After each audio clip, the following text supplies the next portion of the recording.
¿cómo están?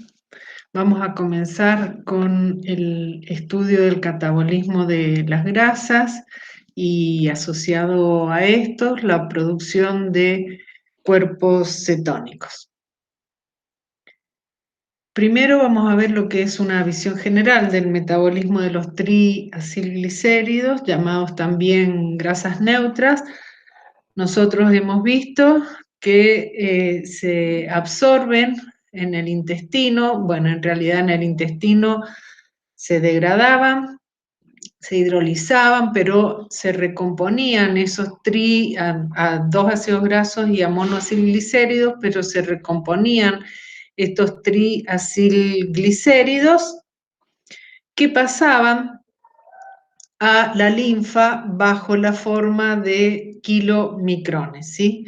En la degradación, acá está el proceso de degradación a diglicéridos, se iba otro ácido graso a monoacilglicéridos, pero después en lo que era el enterocito, ahí se volvían a reconstituir esos triacilglicéridos bajo la forma de y circulaban bajo la forma de kilomicrones, que dijimos que eran unas lipoproteínas de baja densidad.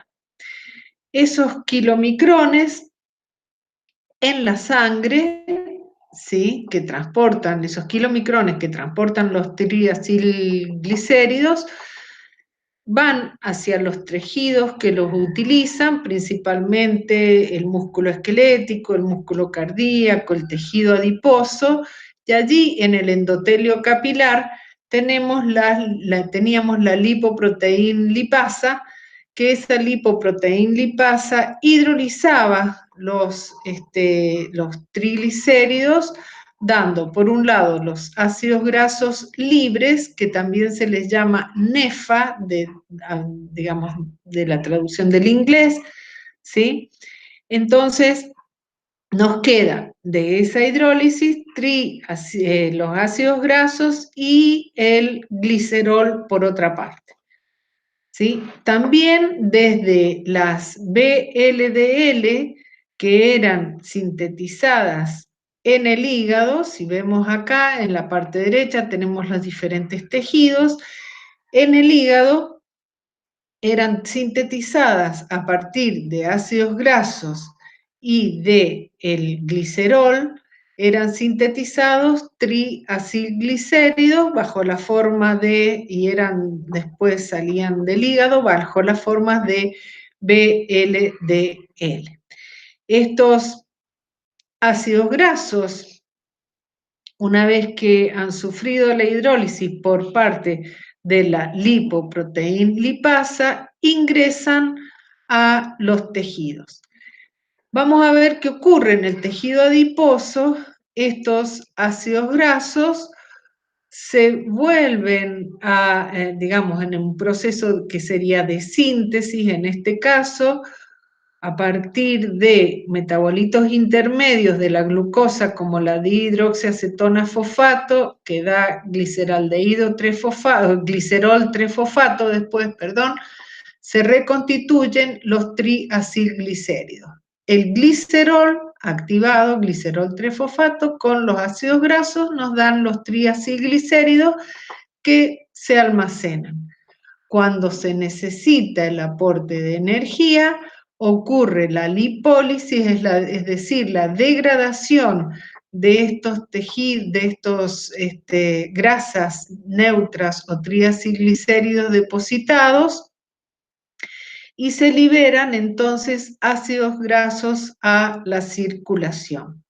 Estos ácidos grasos en la circulación van unidos, en este caso, a albúmina. Esos ácidos grasos son captados por tejidos como el muscular, el tejido cardíaco, y allí son oxidados completamente, ya vamos a ver los procesos, a obtener agua, dióxido de carbono y energía. ¿Qué ocurre con los ácidos grasos en el hígado? Bueno, en el hígado esos ácidos grasos se oxidan también, vamos a ver que si hay un exceso de acetilcoenzima A, ya vamos a ver qué es lo que ocurre. Se oxidan para producir agua, dióxido de carbono y energía. Y si no, básicamente se degradan, se oxidan y proveen acetilcoenzima A para la resíntesis de ácidos grasos que van a servir para después formar las VLDL. ¿Sí? Esto sería un poco un resumen, digamos, de lo que es el metabolismo de los triacilglicéridos. Los lípidos de los tejidos, en realidad, recuerden que cuando hablamos de lípidos son un grupo heterogéneo de sustancias, pero básicamente a nosotros nos interesa lo que ocurre con los triacilglicéridos. Podemos entonces decir que los lípidos se pueden clasificar en lípidos de depósito y lípidos con una función estructural. Los lípidos de depósito están ubicados principalmente en el tejido adiposo subcutáneo, rodeando a los órganos y constituidos por un 90% de grasas neutras, una pequeña cantidad de colesterol y lípidos complejos. Los ácidos grasos más comunes que tienen estos triacilglicéridos son oleico, palmítico, linoleico, esteárico, mirístico, es decir, ácidos grasos entre 12 y 20 átomos de carbono. Se acumulan en el tejido adiposo en células denominadas adipocitos y esto ocurre básicamente cuando hay un aporte excesivo de calorías. Y vemos que solo los triacilglicéridos se pueden almacenar en grandes cantidades. El glucógeno hay una determinada capacidad, digamos, del organismo como para almacenar la glucosa bajo glucógeno.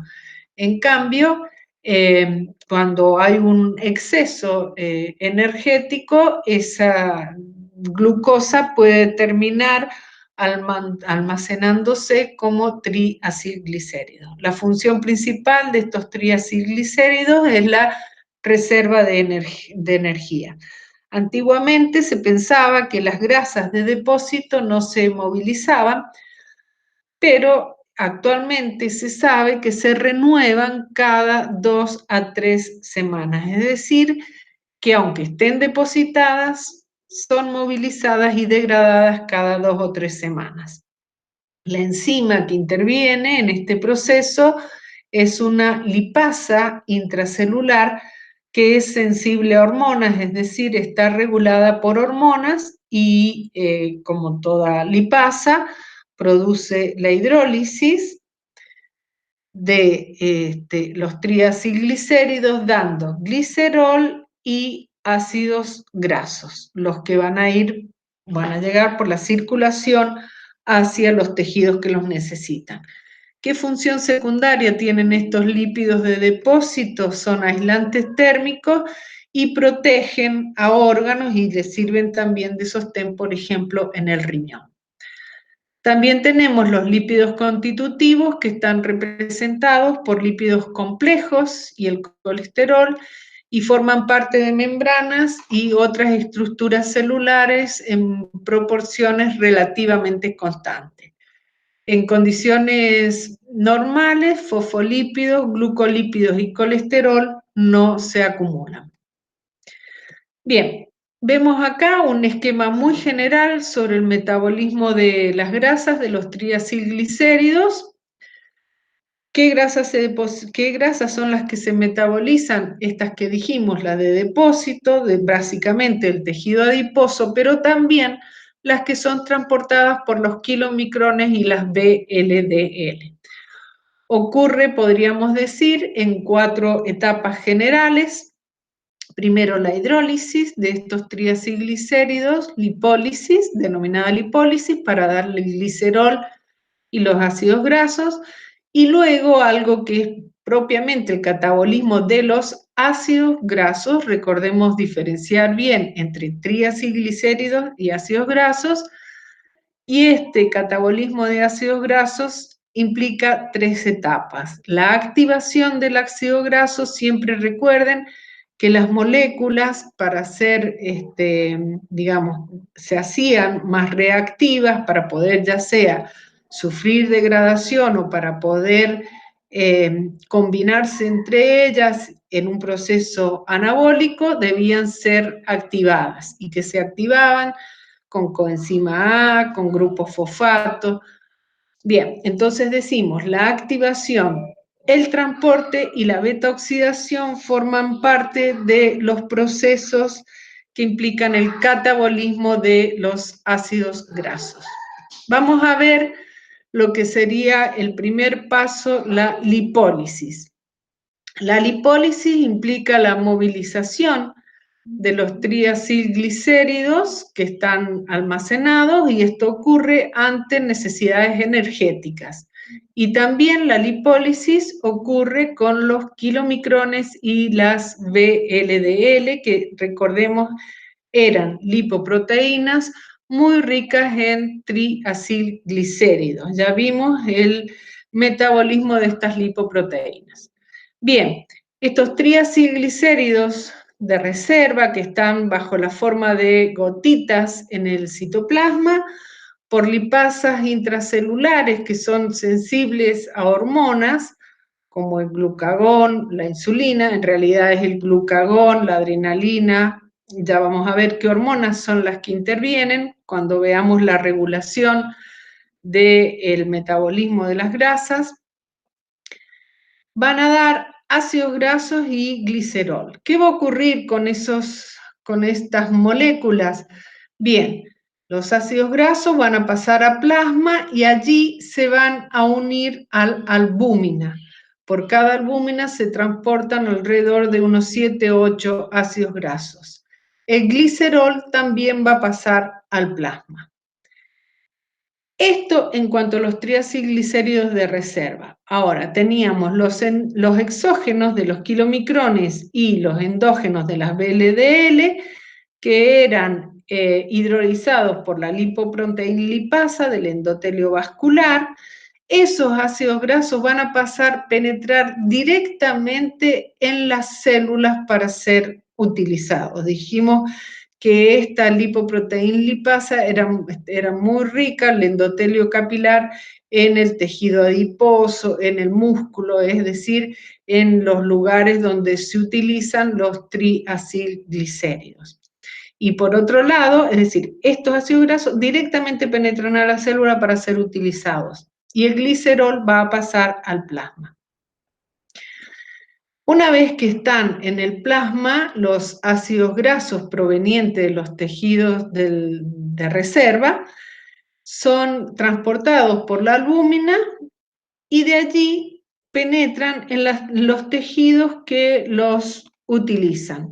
¿Cuáles son esos tejidos? Principalmente el hígado, el músculo esquelético y cardíaco, el riñón y el tejido adiposo. Y allí son metabolizados hasta acetilcoenzima A.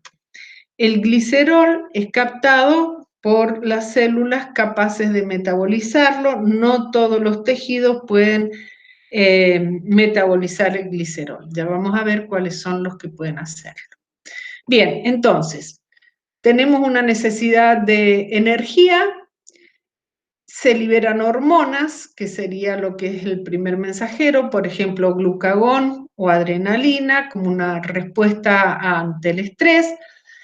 Y en esto acá a la izquierda tenemos el tejido adiposo, entonces llega la hormona, interactúa con su receptor, se activa la proteína G, que a su vez activa la adenilato ciclasa. Todo esto ya lo vamos a ver cuando veamos la regulación. Se produce MP cíclico, y a partir de este MP cíclico como segundo mensajero, se activan esas lipasas intracelulares, dando el glicerol, que pasa al plasma también, y los ácidos grasos. Estos ácidos grasos, que van a estar unidos a albúmina, penetran luego en las células que van en los tejidos que los van a utilizar, por ejemplo, en las células del músculo. Y allí van a sufrir lo que se llama el proceso de beta-oxidación. Dijimos que el catabolismo de los ácidos grasos comprendía 3 etapas. La activación del ácido graso, el transporte al interior de la mitocondria, lo que es que el transporte, cuando se refiere al transporte, no es el transporte unido a albúmina, sino lo que ocurre una vez que el ácido graso ha llegado al interior de la célula donde va a ser utilizado. Llega al citoplasma, es el primer, digamos, la entrada, pero luego de ahí, una vez que es activado, tiene que pasar a la mitocondria, donde va a ocurrir el proceso de beta-oxidación. Entonces, ¿en qué tejidos se produce este catabolismo de ácidos grasos? En aquellos que tengan capacidad de oxidarlo, el miocardio, el tejido hepático, el muscular, el renal y el adiposo. Este proceso, el catabolismo, específicamente es un proceso de oxidaciones sucesivas en carbono beta, por eso se denomina beta-oxidación. ¿Cuál era el carbono beta? Bien, si nosotros vemos acá a la derecha, nosotros tenemos un ácido graso. Acá tenemos el grupo carboxilo. El primer carbono unido al grupo carboxilo se denomina alfa. El segundo carbono se denomina beta. Es decir, a esa altura es donde entre el carbono alfa, bueno, en realidad el carbono beta es el que se oxida. Ya vamos a ver este proceso. Por eso se denomina beta-oxidación. Al oxidarse se van liberando moléculas de 2 átomos de carbono, grupos acetilo, bajo la forma de acetilcoenzima A, y esa entra al ciclo de Krebs. Y por lo tanto, allí se producen equivalentes de reducción NAD y FAD. ¿En qué lugar ocurre esta beta-oxidación? En la mitocondria. Pero esta beta-oxidación tiene estas 2 etapas preparatorias, que son la activación del ácido graso y el transporte al interior de la mitocondria. ¿Cómo ocurre la activación de los ácidos grasos? Ocurre en el citosol para aquellos ácidos grasos de cadena de cadena larga, en realidad 12 a 20 átomos de carbono, porque los de cadena muy corta, 2 a 4, o de 4 a 12, que es cadena media, directamente se activan en la mitocondria. Y los de más de 20 carbonos se activan en los peroxisomas. Ya vamos a ver cómo ocurre esto. Allí en los peroxisomas acortan su cadena hasta tener aproximadamente un ácido graso de 8 átomos de carbono. Y ese ácido graso es activado luego en la mitocondria. Entonces, para los ácidos grasos más comunes de la dieta, que son de 12 a 20 átomos de carbono, son activados por la unión con coenzima A para formar acilcoenzima A. Acil viene por referirse a un ácido graso sin especificar el largo de la cadena, ¿sí? Y son tioésteres de coenzima A porque se unen a través del azufre. La enzima es la tioquinasa o acilcoenzima A sintetasa, que se ubica en la membrana externa de la mitocondria. Esta es una reacción que requiere mucha energía, entonces nosotros acá tenemos el ácido graso y se pierde agua. Recuerden, era una reacción de condensación entre este grupo oxidrilo y el hidrógeno de la coenzima A, se pierde agua y así la coenzima A, por un enlace de alta energía, se une a este radical acilo, formando el acilcoenzima A. Se utilizan dos enlaces ricos en energía porque el ATP pasa a AMP, no a ADP, a AMP, más pirofosfato. Este pirofosfato rápidamente por la pirofosfatasa pasa a dos fosfatos inorgánicos. Es decir, rompen su enlace y pasan. Esto hace el pasaje del pirofosfato a dos fosfatos inorgánicos, hace que finalmente esta reacción de la tioquinasa sea un proceso irreversible. Entonces, de esta manera, tenemos el ácido graso activado. Bien, transporte hacia el interior de la mitocondria. Dijimos que la tioquinasa, vamos a tratar de ir mirando acá este dibujo, la tioquinasa era la que, digamos, le unía coenzima A al ácido graso para formar el acilcoenzima A y que se ubicaba en la membrana externa de la mitocondria. Este ácido graso unido a coenzima A es impermeable, la membrana interna de la mitocondria es impermeable al pasaje de esta molécula. Recordemos que era solo permeable a oxígeno, dióxido de carbono, amoníaco. Entonces, de alguna manera, esta acilcoenzima A tiene que llegar al interior de la mitocondria, la matriz mitocondrial, donde va a sufrir la beta-oxidación. Para ello, utiliza un transportador denominado carnitina, que la carnitina es sintetizada básicamente en el hígado y algo en el riñón. ¿Qué es lo que ocurre? Veamos. Este acilcoenzima A, que se había formado acá en el citoplasma, ingresa por poros hasta el espacio intermembrana. Allí una enzima, la carnitina aciltransferasa 1, que está ubicada en la membrana externa mitocondrial, hace un intercambio de la coenzima A por carnitina. Entonces vemos que tenemos acilcarnitina.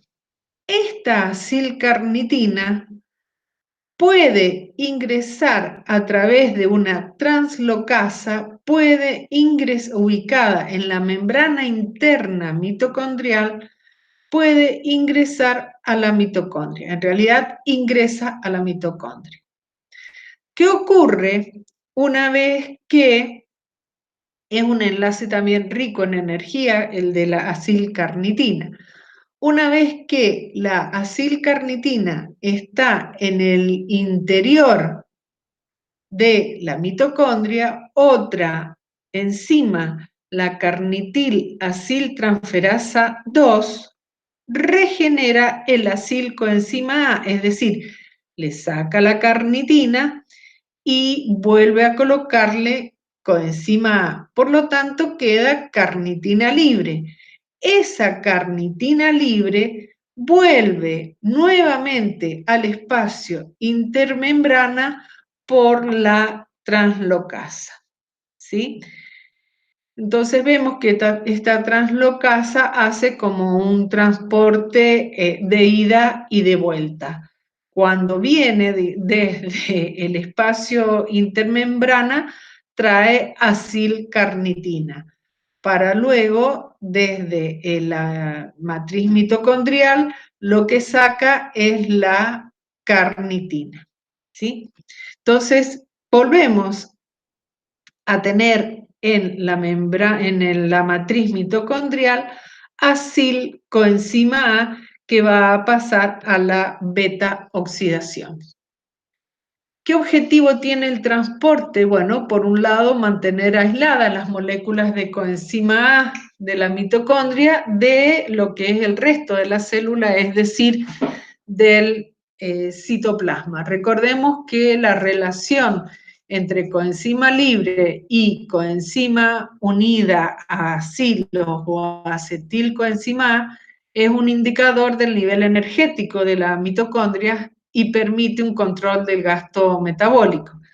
Si hay mucha coenzima libre, si esa relación es muy grande, quiere decir que hay mucha coenzima libre y se necesita entonces energía, ¿sí?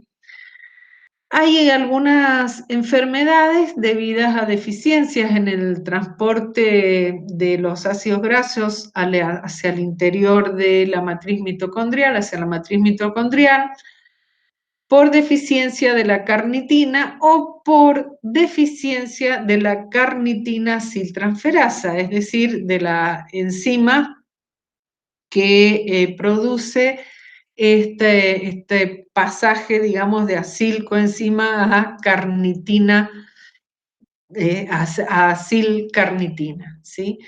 La deficiencia de carnitina ocurre principalmente en niños prematuros, es decir, que no tienen maduro su hígado, recordemos que se producía ahí la carnitina, y en pacientes que tienen enfermedad renal, que esta enfermedad renal los lleva a perder la carnitina por orina.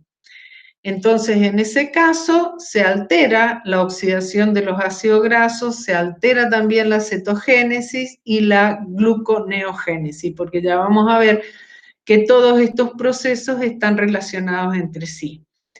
Los síntomas que se tienen son ligeros calambres musculares, debilidad o incluso, si es muy grave, la muerte. Y en el caso de la deficiencia de carnitina aciltransferasa, los síntomas también son debilidad muscular durante el ejercicio prolongado, porque en el ejercicio prolongado, recordemos, el músculo recurre a los ácidos grasos como fuente de energía a largo plazo. Bien, la cuarta etapa implica la degradación oxidativa de los ácidos grasos, la beta oxidación. La beta-oxidación es una secuencia repetitiva de 4 reacciones para la degradación total de lo que era la acilcoenzima A hasta acetilcoenzima A. Entonces vamos a ver acá arriba lo que es el acilcoenzima A, que era un ácido graso, que eran largas cadenas de carbono e hidrógeno, un grupo carboxilo, que acá se perdió el grupo oxidrilo porque se unió la coenzima A. Y tratemos de ubicar la posición alfa y beta. Alfa, el carbono, digamos, adyacente a este grupo carbonilo, y el beta es el siguiente. El primer paso es una oxidación.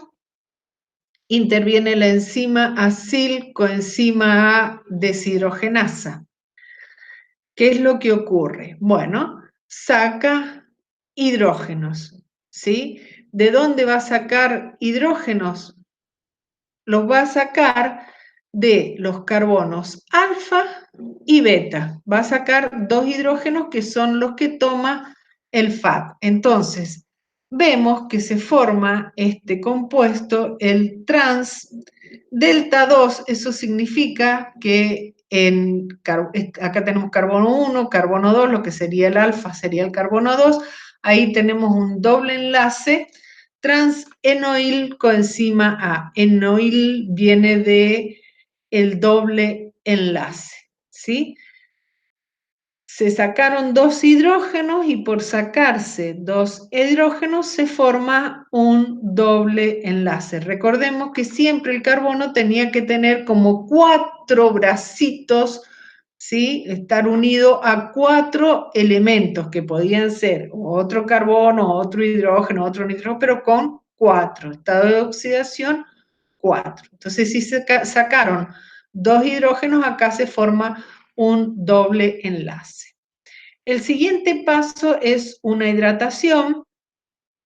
La enzima que interviene es la enoil-coenzima A hidratasa. ¿Para qué? Para romper este doble enlace entre alfa y beta. Se incorpora un oxidrilo en el carbono beta y un hidrógeno en el carbono alfa. Entonces, ¿qué observamos acá? Si nosotros comparamos este compuesto, el beta hidroxiacilcoenzima A, beta, porque en el carbono alfa, en el carbono beta, tenemos un grupo hidroxilo u oxidrilo. Entonces, si esto nosotros lo observamos en relación a este acilcoenzima A que había ingresado, esto es un compuesto más oxidado, porque tiene ahora, en vez de hidrógeno solo, tiene un grupo oxidrilo. Ya ocurrió una primer oxidación en este ácido graso. La tercera etapa sería otra oxidación y por lo tanto pérdida de hidrógenos que son captados por el NAD en este caso, y la enzima que interviene es la L-hidroxiacilcoenzima A deshidrogenasa. ¿Qué hidrógenos son los que se van? Bueno, si nosotros vemos, los hidrógenos que se van es un hidrógeno en el que está acá el grupo oxidrilo, el del carbono beta. Este carbono beta es el que sufre esta segunda oxidación, sacando el hidrógeno del grupo oxidrilo y este hidrógeno y formando un doble enlace. Ese carbono beta, entonces decimos, se oxidó. El siguiente paso, ¿cuál es? Una tiólisis, es decir, una ruptura en presencia de coenzima A, ruptura de este enlace entre alfa y beta. Entonces, se rompe este enlace, acá se une coenzima A, ¿y qué se va a regenerar? Se va a regenerar un acilcoenzima A, pero que está cortado en 2 átomos de carbono. Y esto que tenemos acá a la derecha, todo en rosado, va a quedar como acetilcoenzima A que va a ingresar al ciclo de Krebs. Entonces, este acilcoenzima A cortado en 2 átomos de carbono nuevamente ingresa a este ciclo de oxidación, hidratación, oxidación y tiólisis. Entonces, así, por ejemplo, para un ácido graso de 14 carbonos, se va a degradar a 7 grupos acetato, porque cada acetato tiene 2 carbonos, 7 por 2, 14. ¿Cuántas vueltas va a dar? Va a dar 6 vueltas, ¿sí? Y bien, existen 3 isocimas de esta acilcoenzima deshidrogenasas que van a actuar de acuerdo al largo de las cadenas. Para las más largas, para las intermedias y para las cortas. Todo ese proceso está, que es lo que les acabo de decir, está explicado acá, no lo voy a volver a leer, ¿sí? Vamos a decir esto nada más, entonces repetir que en cada ciclo se obtiene acetilcoenzima A y una acilcoenzima A de 2 carbonos menos que el inicial. Y el último ciclo se inicia con una acilcoenzima A de 4 carbonos. Si nosotros vemos, volvemos a la filmina anterior, ¿qué se produce en cada ciclo? Un FAD reducido y un NAD reducido. Entonces, se generan FAD reducido y NAD reducido esos van a ir a la cadena respiratoria y el acetilcoenzima A que ingresa al ciclo de Krebs para su oxidación final hasta dióxido de carbono y agua. Insistimos, se dice beta oxidación porque la oxidación ocurre en el carbono beta, es decir, el segundo a partir del grupo carboxilo. ¿Cuál es el rendimiento energético de la beta oxidación? Por ejemplo, del ácido palmítico, uno de los más comunes. Dijimos que el ácido palmítico, si tiene 16 carbonos. En cada vuelta de ciclo se producía un FAT. Cada FAT da 2 ATP. Esto lo vimos cuando vimos fosforilación oxidativa. Y cada NAD da 3 ATP. Es decir, por cada vuelta de ciclo tenemos 5 ATP. Si tiene 16 átomos de carbono, van a ser 7 vueltas. Por lo tanto, 7 por 5, 35 ATP. Se van a producir 8 acetilcoenzima A, porque estos 16 carbonos hay que dividirlo por 2. Esa es la cantidad de acetilcoenzima A que se va a producir. Esas 8 coenzimas A van a entrar al ciclo de Krebs. Recordemos que en el ciclo de Krebs se producían 12 ATP, porque acá tenemos a la izquierda, se producían 3 NAD, un FAT y un GTP, que era igual a 1 ATP. Si nosotros sumamos el rendimiento de cada una de estas, de cada una de las moléculas de poder reductor, en lo que rinden de ATP, por cada vuelta de ciclo del ciclo de Krebs son 12 ATP. Si son 8 moléculas de acetilcoenzima A que se produjeron a partir del ácido palmítico, por lo tanto van a ser 96 ATP. 96 más 35 son 131 ATP. Pero recordemos que se habían consumido 2 enlaces de alta energía para la activación inicial por la tioquinasa, por lo tanto quedan, digamos, el rendimiento energético sería de 129 ATP. Esto si consideramos que el FAT daba 2 ATP y el NAD 3 ATP. Considerando lo que realmente producen FAT 1,5 ATP y NAD 2,5 ATP, el rendimiento sería de 106 ATP. En definitiva, podemos decir que la beta-oxidación de un mol de ácido palmítico retiene en el ATP una energía de 941 kilocalorías por mol. El rendimiento energético de este catabolismo, catabolismo oxidativo, es de alrededor de un 40%, similar a lo que ocurría con la molécula de glucosa. Y en el músculo cardíaco, en el hígado y en el músculo esquelético, en reposo, la oxidación total de los ácidos grasos provee más del 50% de los requerimientos energéticos de estos órganos, ¿sí?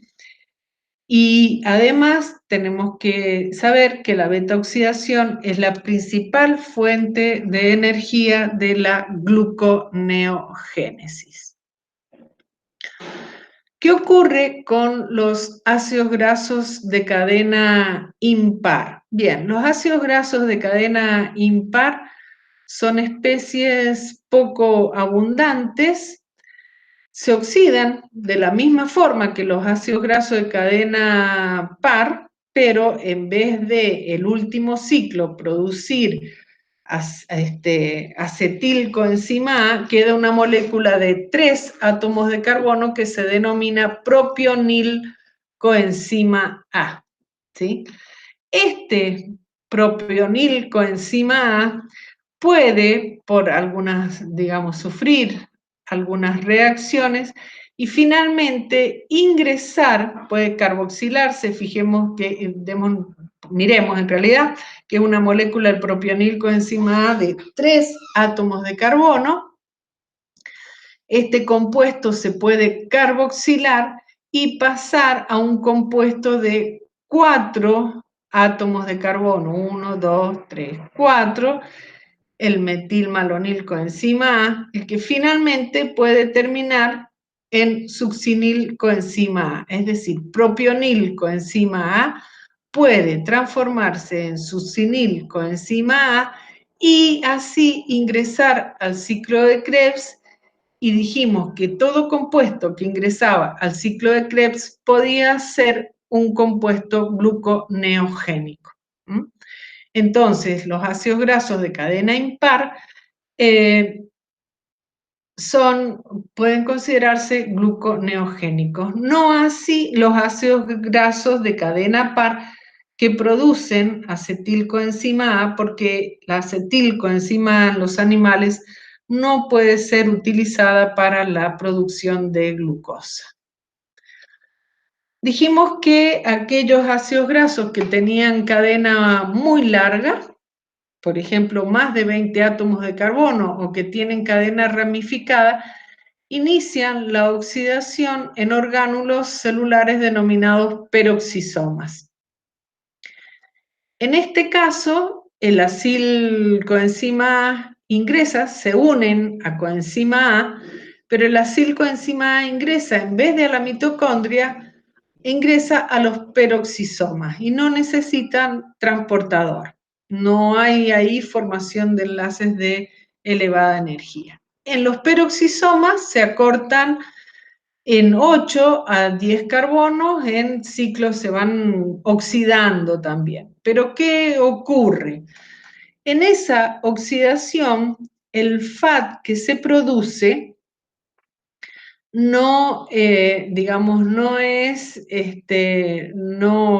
se produce ahí el ciclo de Krebs, entonces el FAT cede sus hidrógenos directamente al oxígeno y se forma agua oxigenada. Dijimos que, recuerden que el peróxido de hidrógeno era un compuesto muy oxidante, por lo tanto debe ser eliminado. En ese peroxisoma, la catalasa peroximal transforma esta agua oxigenada en agua y oxígeno. ¿Hasta cuándo sufren oxidaciones estos ácidos grasos de cadena larga o ramificada? Hasta quedar en un compuesto de 8 átomos de carbono, octanoil coenzima A, es decir, un acilcoenzima A de 8 átomos de carbono, ¿sí?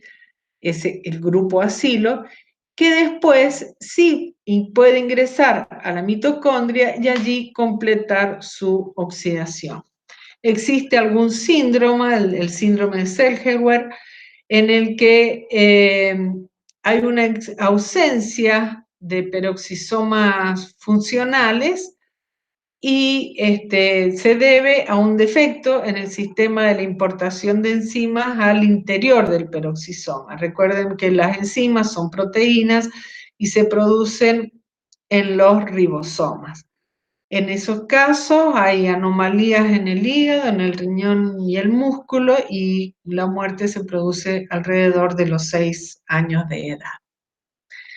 En cuanto a la oxidación de los ácidos grasos insaturados, la mayoría de los ácidos grasos naturales en realidad tienen configuración cis.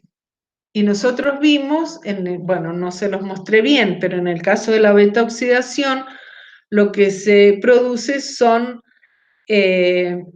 trans, ¿sí?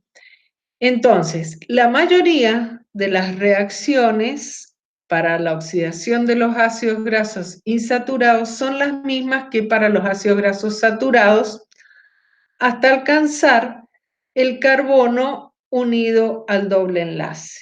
Como están en posición cis, lo que hay que llevarlos a una posición trans, Entonces, para eso se requieren enzimas adicionales, una isomerasa y una reductasa, que colocan en el doble enlace en la posición apropiada, que es trans, para luego continuar la beta-oxidación.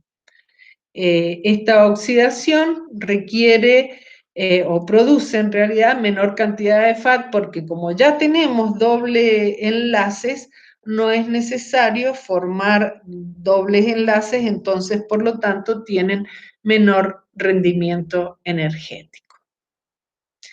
En cuanto entonces esto era lo que correspondía al metabolismo de los ácidos grasos, pero dijimos que de la hidrólisis de los triacilglicéridos también se produce glicerol.